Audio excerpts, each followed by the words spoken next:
সবাইকে জানাই শুভ রথযাত্রার অনেক অনেক শুভেচ্ছা। আমাদের বাড়ির সামনেই হয় রথযাত্রার উৎসব। তো যথাযথ রেডি হয়ে বেরিয়ে পড়েছি মেলা দেখতে। আর মেলা মানেই তো মানুষের সমাগম, ঘোরাফেরা, খাওয়া আর পুতুল কেনা।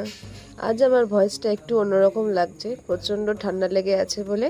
আমাদের এখানে প্রত্যেকবারই এই ডগরির আয়োজন করা হয়, এবারও তাই করানো হয়েছে। তারপর চলে গেলাম আশেপাশের দোকানগুলো ঘুরে দেখার জন্য। এখানে রয়েছে সমস্ত মোমের যে টাইপের পুতুলগুলো হয় সেগুলো। আমার তো বেশ ভালোই লাগছিল। তারপর আমি একটা জগন্নাথ নিয়েই নিয়েছি। তারপরে এই দেখো ছোটবেলার এই চরকি টাইপের যে জিনিসগুলো আমি কিন্তু আগে অনেক ইউজ করেছি। তারপরে এই বেলুনগুলো যে আমার কি যে ভালো লাগে আর কি বলবো।